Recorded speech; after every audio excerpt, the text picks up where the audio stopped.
The story of John Basilone does not begin on the bloody sands of Guadalcanal, but in the noisy, crowded, and hope-filled streets of New York's Bronx.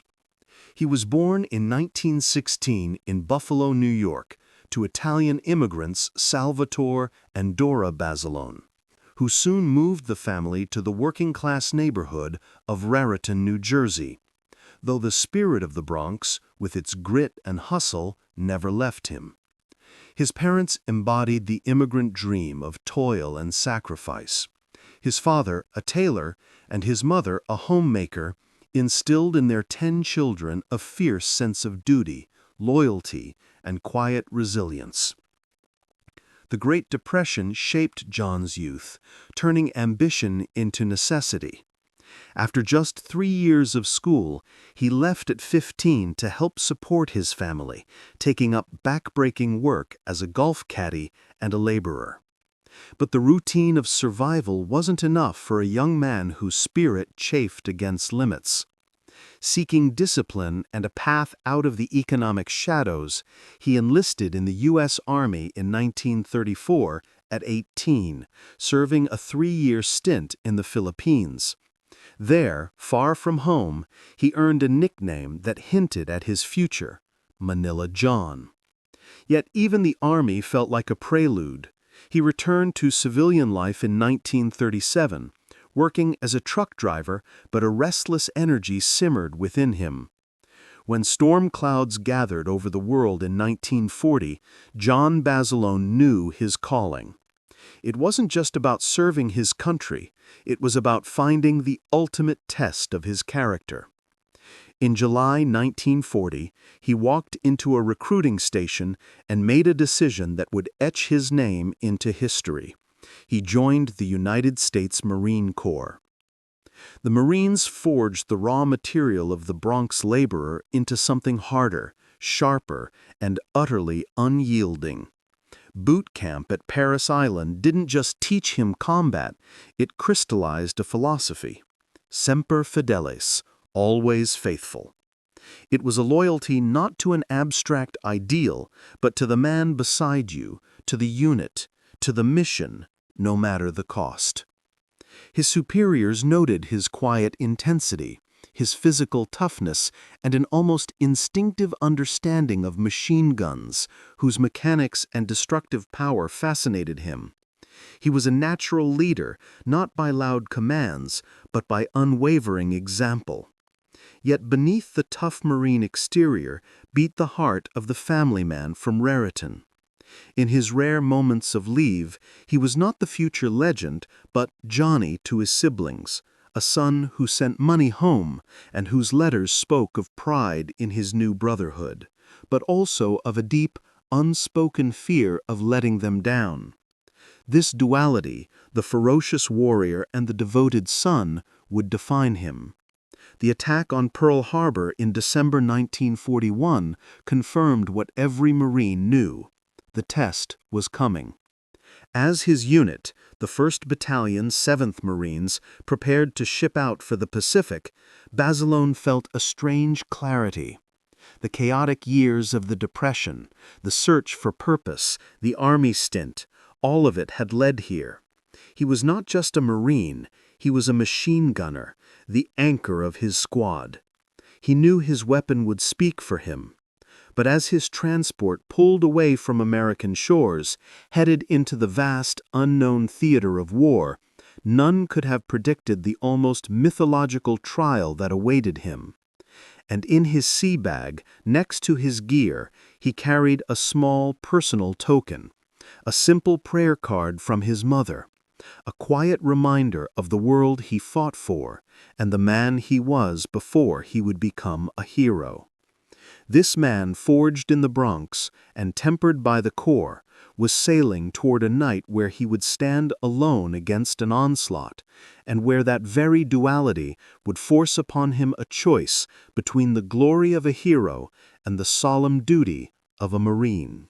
The Pacific Ocean, vast and endlessly blue, gave no hint of the hell that lay over the horizon. For John Basilone and the men of the 1st Battalion, 7th Marines, the journey had been a claustrophobic purgatory of crowded transports, stale air, and relentless drills.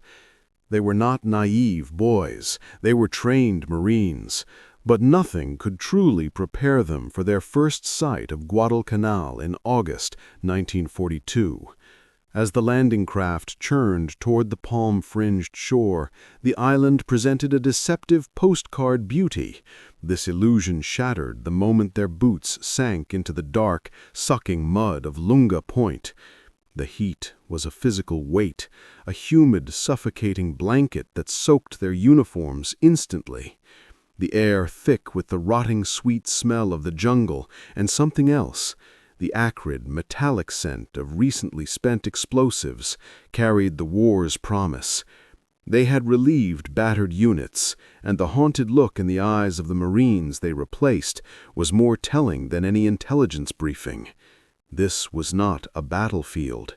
It was a pestilential green prison where the enemy owned the night. The distant, sporadic crack of sniper fire and the deep thump of artillery from the interior, dubbed Pistol Pete, were constant reminders.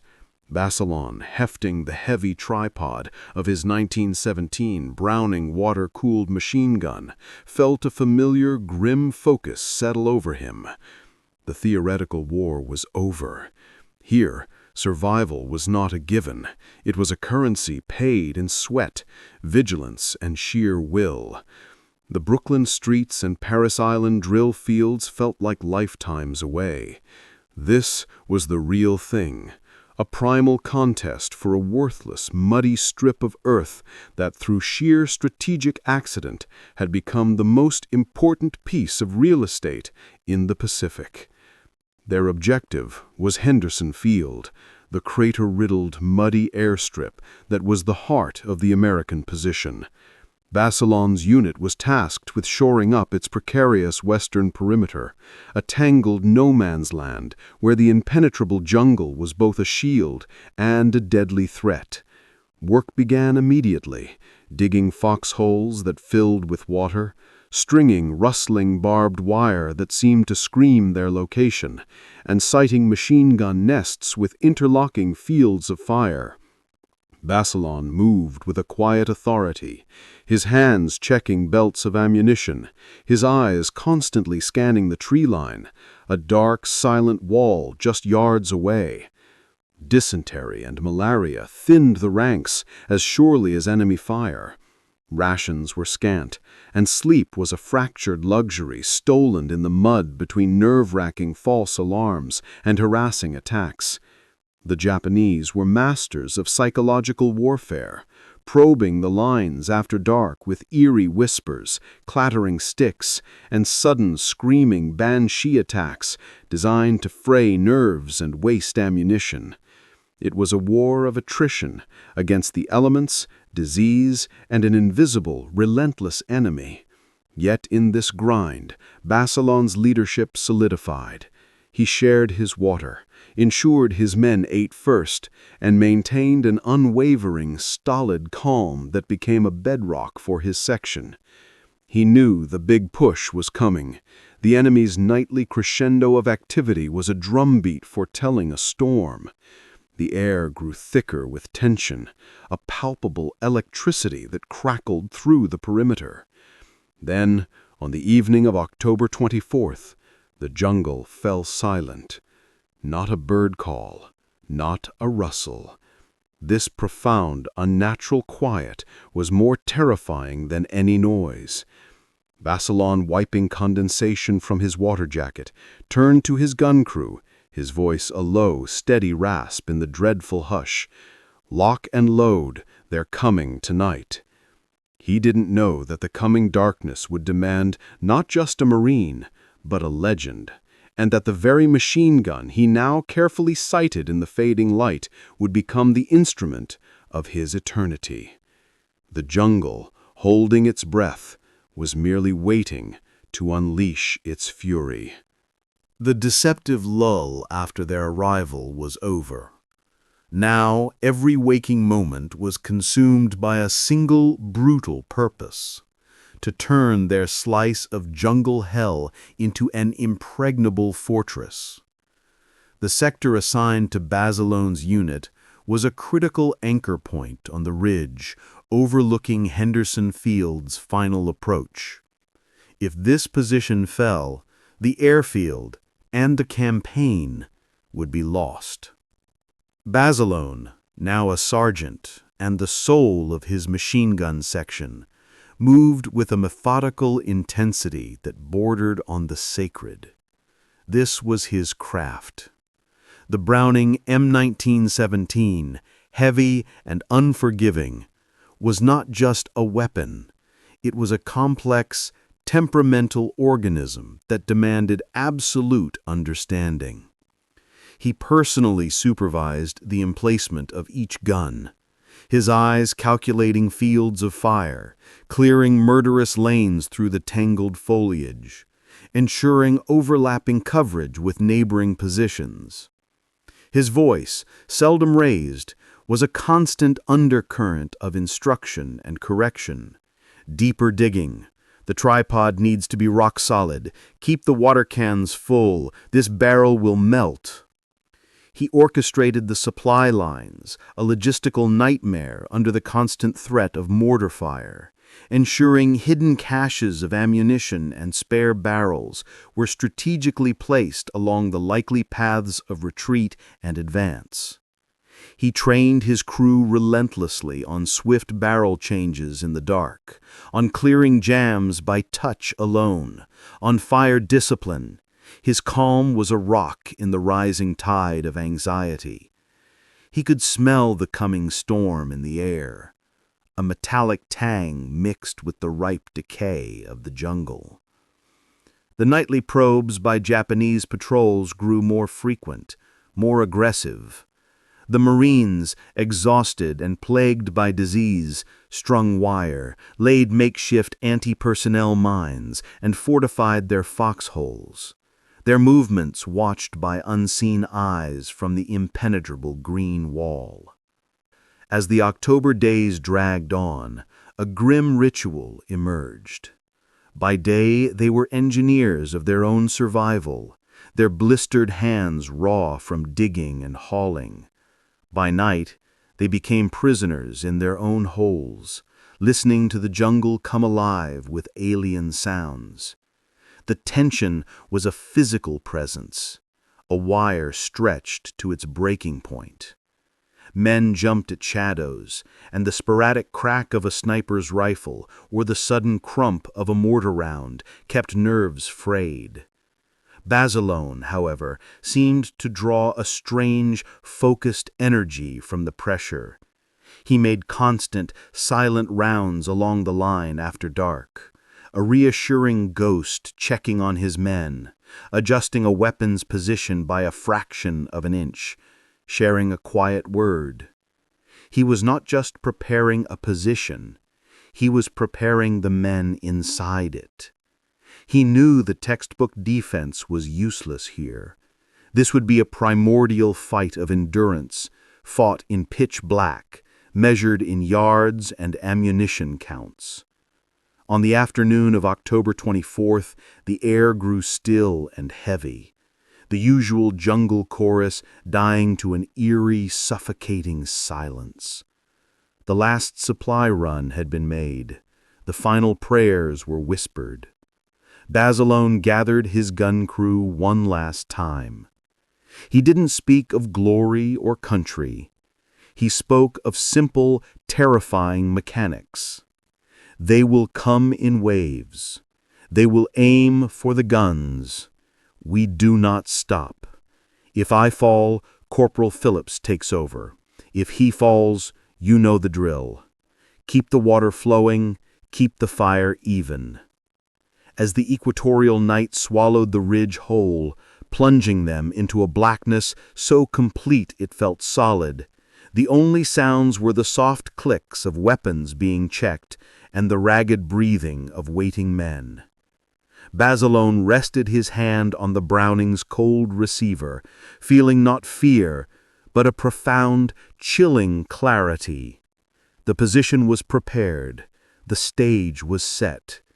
Now all that remained was to meet the avalanche. He took a final glance toward the faint, muddy outline of Henderson Field behind them, the reason for it all, and settled in, his eyes fixed on the abyss beyond the wire, waiting for it to move. The night of October 24th, 1942, did not fall, it collapsed. A suffocating black dome extinguishing the last gray hints of twilight. The silence that preceded it was not peaceful.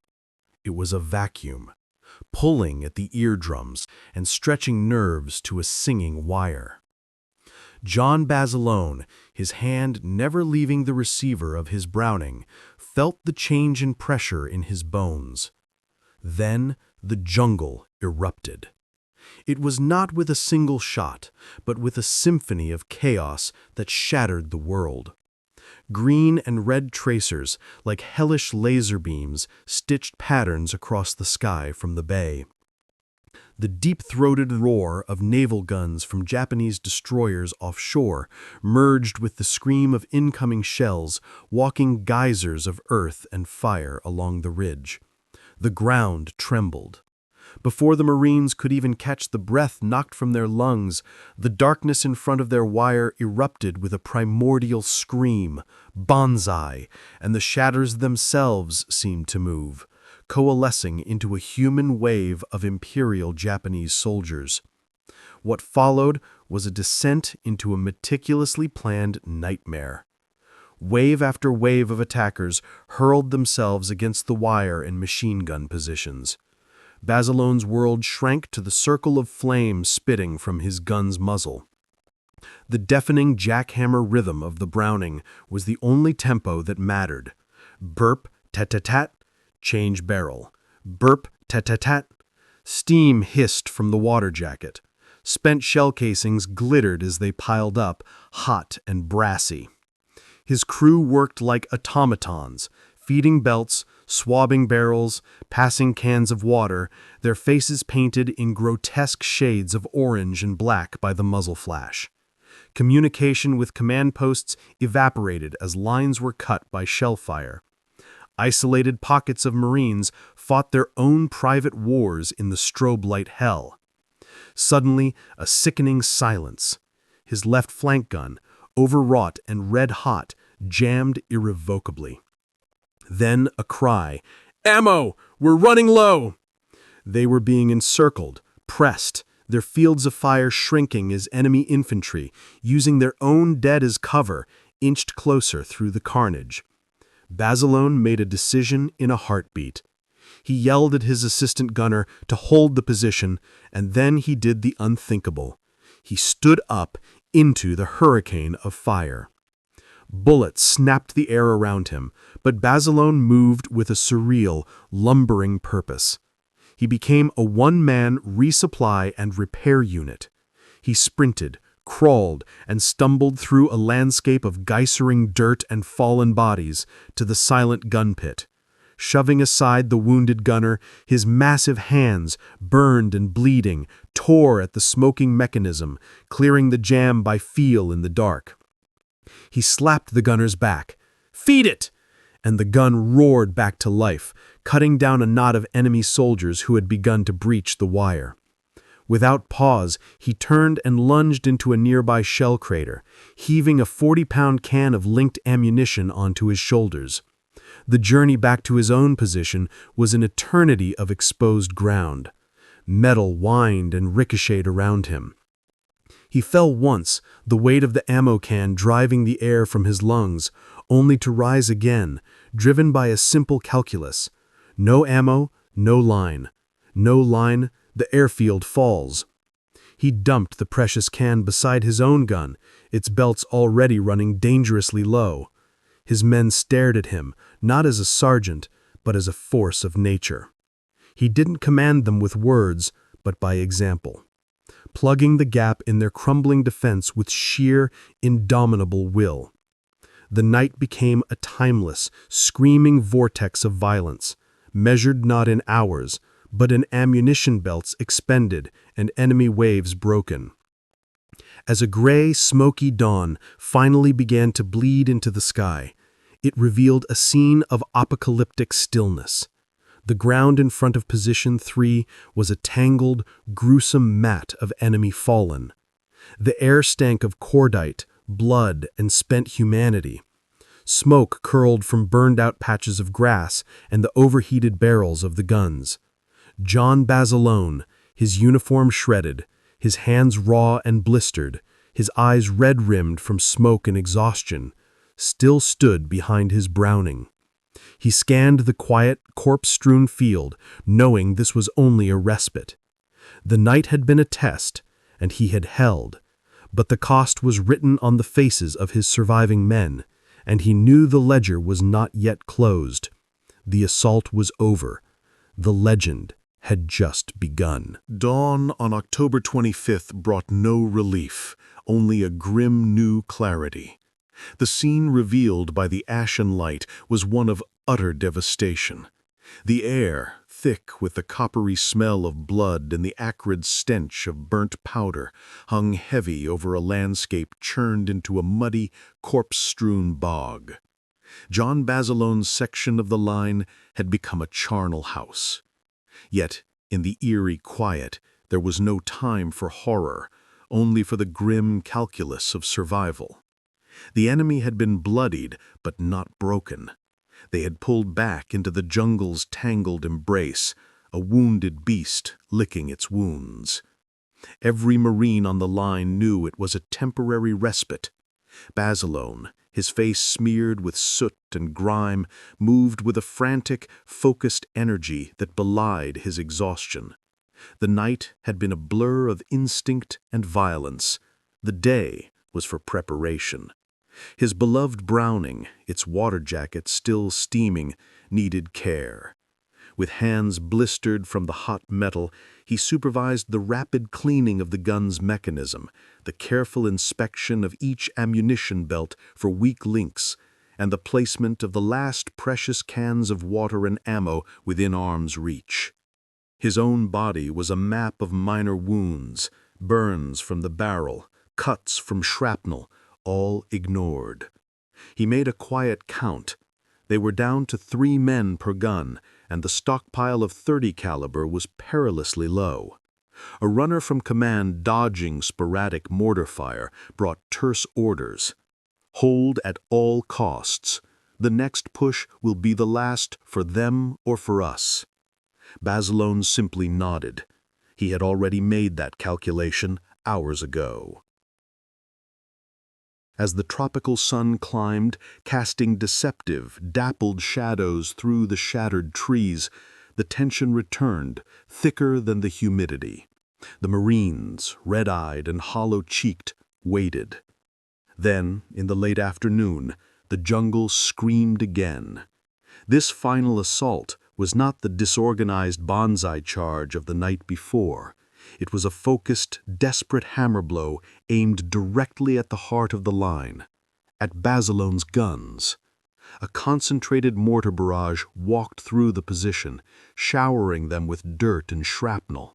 Then, through the smoke and debris, came a new wave of attackers, fewer in number, but more determined, officers leading with swords, soldiers fused into a single, screaming organism of destruction.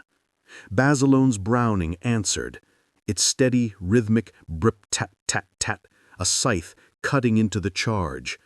But this time the enemy was ready for it. A hail of concentrated rifle and light machine gun fire zeroed in on his position. There was a sharp ping, a spray of steam, and a geyser of boiling water. The gun's jacket was punctured.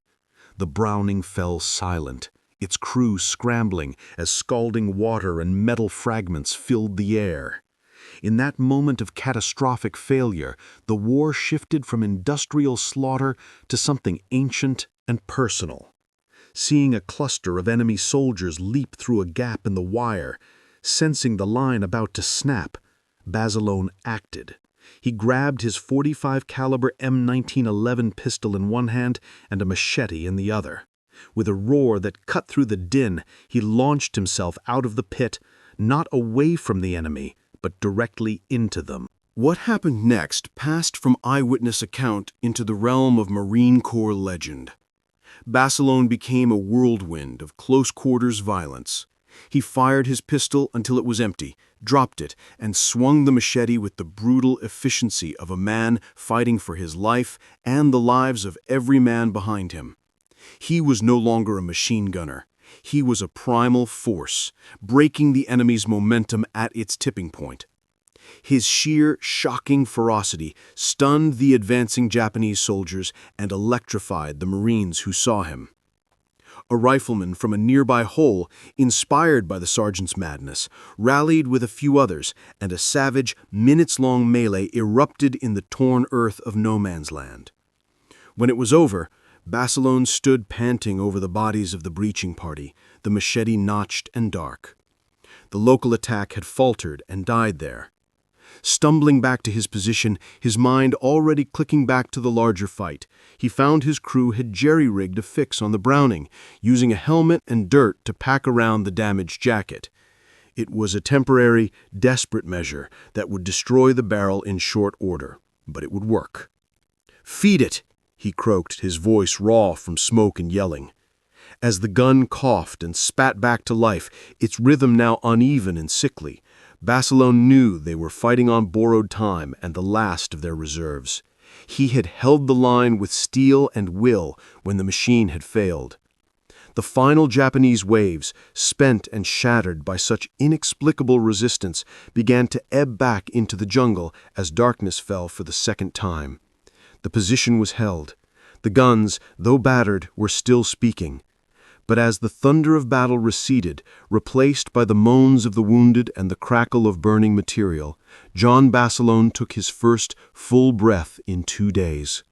He looked at his trembling, blackened hands, one that had cradled a machine gun, the other that had wielded a crude blade, and understood in his bones that the line between modern soldier and ancient warrior was as thin as the last round in a belt. They had fought to the last round and then beyond it. The silence that followed was not just the absence of war. It was the sound of a myth being born from the mud. The final, desperate Japanese assault on the night of October 25th was a blade aimed at the heart of Henderson Field, and John Basilone's position was the anvil against which it shattered. The earlier, larger attack had been a torrent. This one was a scalpel, probing for the single weak spot that would unravel the entire American line. Exhausted beyond measure, running on fumes of adrenaline and sheer will, Basilone and his dwindling crew met it with a chilling, mechanical precision. The enemy, having learned the cost of a frontal charge, now employed infiltration tactics, using the chaotic terrain of craters and shattered trees to crawl within feet of the machine gun nests. Grenades, not just rifle fire, became the new threat, arcing through the dark to explode with deafening concussions. In this arena of close-quarters terror, Basilone's mastery was complete. He seemed to sense where each threat would emerge, directing his gun's fire in short, lethal bursts that cut down shadows before they could coalesce into soldiers. When a grenade landed in his pit, he kicked it into a drainage ditch, the explosion showering them with mud but leaving them unharmed. He moved between his 2 remaining guns, one still jury-rigged with its damaged water jacket, using one until it threatened to seize, then switching to the other, a mad conductor orchestrating a symphony of destruction.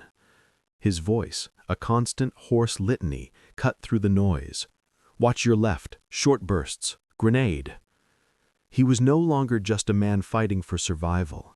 He was the unwavering center of gravity for his entire section of the line. His absolute refusal to yield became a tangible force, radiating outward and steadying the nerves of the raw replacements and weary veterans around him. As the night reached its deepest, most oppressive hour, the enemy's pressure, faced with this unbreakable knot of resistance, finally began to falter. The banshee cries grew fewer, the grenades less frequent. The tide of the battle, for the first time in 48 hours, had not just been held back, it had begun to visibly recede. With the first gray light of dawn on October 26th, the true scale of the victory and the cost became clear. The field before Basilone's position was a harrowing testament to the efficacy of his guns. The jungle's edge was littered with the fallen, the sheer number staggering.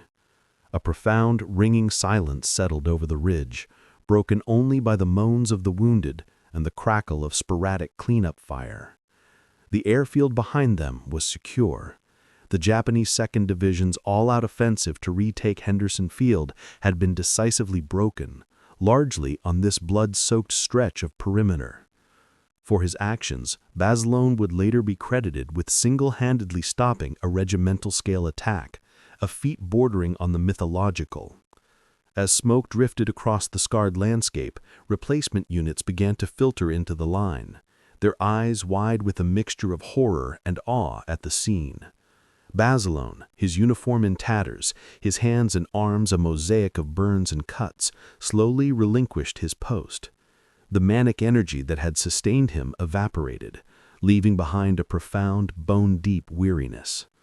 He made a final check on his surviving men, clasping shoulders without a word, the shared experience beyond speech. He then collected a few souvenirs from the battlefield, a Japanese officer's sword, a battle standard.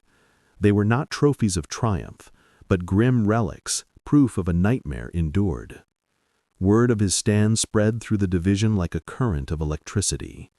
He had become Manila John again, but the nickname now carried the weight of legend. The strategic tide of the Guadalcanal campaign had turned irrevocably in that one position. John Basilone, a sergeant from Raritan, had not just saved a line, he had helped save a pivotal battle. But as he was led to the rear for water, food, and a cursory medical check, he felt no elation, only the heavy emptiness of survival and the haunting question of what such heroism truly demanded. The battle was won, but the war within was just beginning.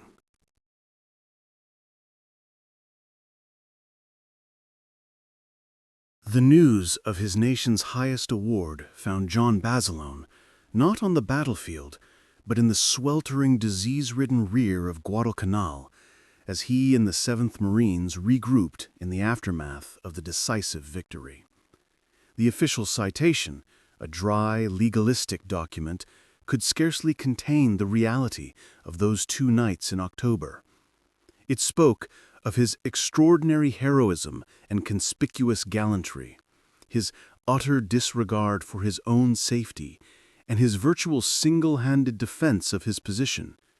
For Basilone, the medal was an alien concept, a polished brass abstraction that felt disconnected from the mud, the steam of the overheated gun, and the faces of the men who had fought and died beside him. When he was ordered to return to the United States in the summer of 1943, he felt not pride, but a profound sense of unease. Stepping onto American soil in San Diego, he was thrust into a whirlwind of pageantry he was utterly unprepared for. The Marine Corps, and a nation hungry for authentic heroes, had a plan for him. He would tour the country, a living symbol of valor, to promote the sale of war bonds. Overnight, Manila John was transformed from a sergeant into an icon. He was fitted for dress blues that felt like a costume, his rough hands uncomfortable with the crisp salute. Flashbulbs popped, headlines screamed, and crowds of thousands roared their approval. He shook hands with mayors, movie stars, and wealthy industrialists. His simple, direct words about doing the job and the boys back there, eliciting thunderous applause. Yet in the midst of the parades and rallies, a deep isolation grew in him. The adulation felt like a betrayal of the men still fighting in the Pacific. The clean sheets, rich food, and easy laughter at home felt surreal and unwarranted. He was a warrior displaced, a hero who felt like a fraud, performing a scripted role, while his real brothers-in-arms faced the bullets and the rain. His internal conflict festered with each passing week. The bond rallies, while successful beyond the Treasury Department's wildest dreams, became a special kind of torment. Smiling for cameras next to a gleaming new tank on a city plaza, he would see in his mind's eye the broken, muddied tracks on Guadalcanal. Listening to politicians eloquently describe the cause for freedom, he heard instead the simple, desperate cries of his gun crew for more ammunition. The medal itself, heavy in its case, became a symbol of this rift. It was a ticket to safety, comfort, and a guaranteed training post for the rest of the war, a path any sane man was expected to take. But Basilone's sanity was now defined by a different loyalty. The bond he felt with the Corps, and specifically with the enlisted Marines in the line, was stronger than any duty to be a poster boy. He began to petition his superiors with a stubborn, quiet insistence that baffled them. He wanted to go back. He wanted to return to combat. The request was borderline insubordinate and utterly illogical from a propaganda standpoint. Why would the nation's most celebrated hero risk being killed in some anonymous action? His commanders tried to reason with him, appealing to his sense of duty to the bond effort, but Basilone's sense of duty was anchored elsewhere. He argued that he was a Marine, not a celebrity, that his real place, his only useful place, was with his men. The glittering medal, he believed, had not completed his service, it had interrupted it. Finally, after months of relentless pressure, the Marine Corps relented, perhaps recognizing a spirit too authentic to be caged by fame. The decision sent shockwaves through the public relations offices, but was met with quiet understanding by every frontline grunt who heard of it. As he prepared to ship out once more, trading his dress blues for faded utilities, John Basilone finally felt the weight of the Medal of Honor lift. It was not a burden of glory he carried back to war, but a quiet resolve to earn among the men who mattered most the only title he ever wanted: Sergeant. John Basilone's return to war in early 1945 was a conscious, deliberate walk into the inferno. Assigned to the 5th Marine Division, he was no longer the anonymous Manila John of Guadalcanal, but a living legend whose presence on the troop ship bound for Iwo Jima sent a ripple of awe and reassurance through the ranks of young Marines. To them, he was the Medal of Honor recipient, the man who had single-handedly held off an army. To Basilone, he was simply a sergeant, and his mission was clear: to use his hard-won experience to keep as many of these boys alive as possible. As the ominous volcanic silhouette of Iwo Jima appeared on the horizon on February 19, 1945, the air crackled with a tense anticipation far different from the humid dread of Guadalcanal. This was a barren, sulfur-stinking rock, every inch pre-registered by Japanese artillery. From the deck, Basilone watched the preliminary naval bombardment, the massive in Pacific history, shake the island like a terrier shaking a rat. Yet he knew better than anyone else that no amount of shelling could kill every defender in a maze of deep caves and concrete fortifications. When his landing craft hit the black sands of Red Beach 2, all hell broke loose. The scene was a chaos of churning volcanic ash, exploding mortar rounds, and crisscrossing machine gun fire that turned the beach into a lethal funnel. Marines were pinned down, disoriented, and dying by the dozen in the soft, tractionless sand. In that critical moment, the legend became a leader of men again. His voice, coarse and commanding, cut through the din, rallying a group of stunned riflemen from the 27th Marines. With sheer force of will, he directed them off the murderous beach, leading a push toward the first Japanese airfield, the island's first key objective. On D+1, February 20th, the battle for the airfield reached its brutal climax. Basilone, now attached to a machine gun platoon, was at the tip of the spear. Navigating a hellscape of shell craters, shattered pillboxes, and hidden spider holes. His instinct for terrain and enemy emplantment was uncanny. He expertly directed fire against a network of fortified positions that had stalled the American advance, single-handedly knocking out a blockhouse with grenades and clearing a path for the tanks. He was everywhere, carrying ammunition, pulling wounded men to cover, shouting directions to junior NCOs, his familiar, gritty presence a stabilizing force in the maelstrom. His actions that morning were not the isolated defensive epic of Guadalcanal, but the aggressive tactical work of a veteran warrior leading from the front to break an enemy strongpoint. He had successfully spearheaded a critical advance off the airfield toward the high ground when the random, indiscriminate brutality of war intervened. Moving along a narrow path to assist another pinned-down unit, a Japanese mortar shell landed directly in his path. The explosion was instantaneous and catastrophic. John Basilone, the hero who had survived the concentrated fury of a regiment, was killed by a single unseen shot from a hidden tube. News of his death spread through the division with the speed and impact of a shockwave, a profound blow to morale that hardened into a fierce, vengeful resolve.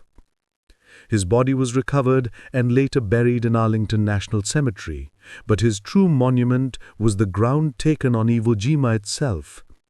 He had returned not for more glory, but for the final full measure of devotion to his Marines.